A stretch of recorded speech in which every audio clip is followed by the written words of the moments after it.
You're listening to Maccabee Nation, episode number 4. Does the Anti-Semitism Awareness Act go too far? The House recently approved the Department of Education's adoption of the International Holocaust Remembrance Alliance's IHRA definition of anti-Semitism, which may be used in the enforcement of anti-discrimination laws on college campuses.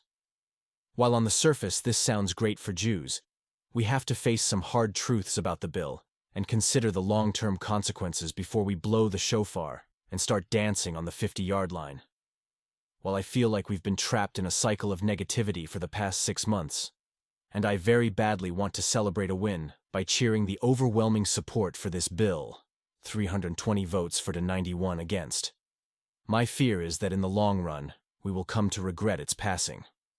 First, let's dive into the definition.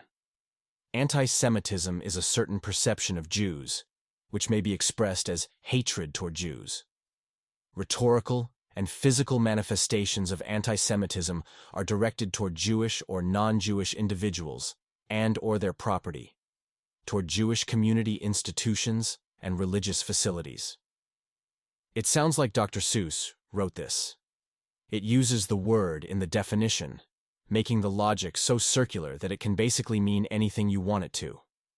No wonder even the Alliance's own website calls this a working draft. That said, at its core, I interpret the definition as looking to move beyond physical threats and incitement of violence and into the realm of criminalizing hate speech.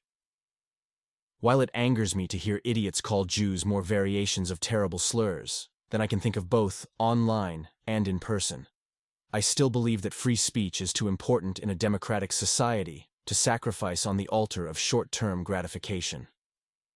America has a long history of prohibiting or punishing hate speech. In 2011, Chief Justice John Roberts described his reasons for protecting hate speech on public issues as ensuring we do not stifle public debate.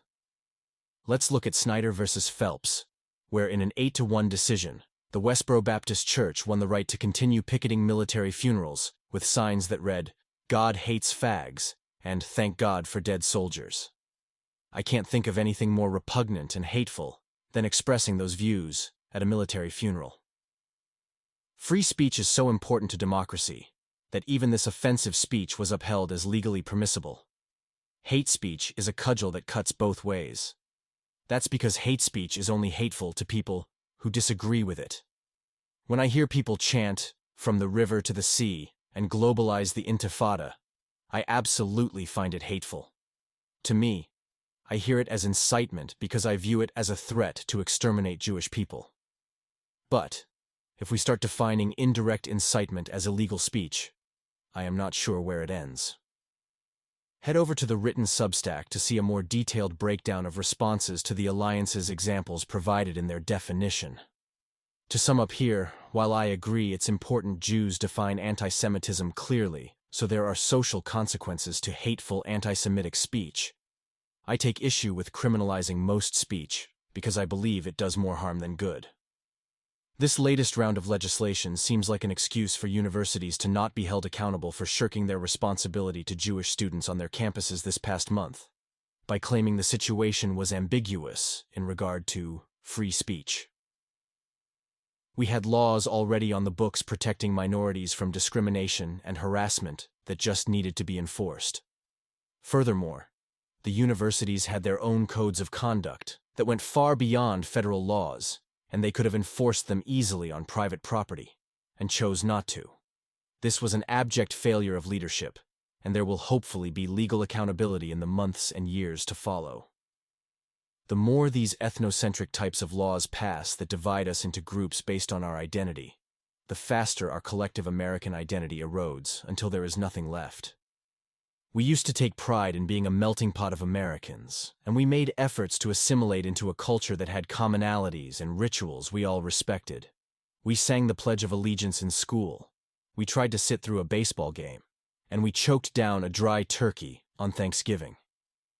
It's not easy to advocate for protecting free speech you hate, but that's when it has to be protected most.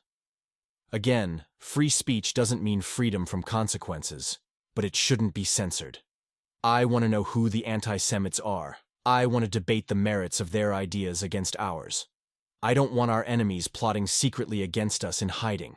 I want to know exactly who they are, and I want us to be prepared. Stay classy, Maccabee Nation. Until next time.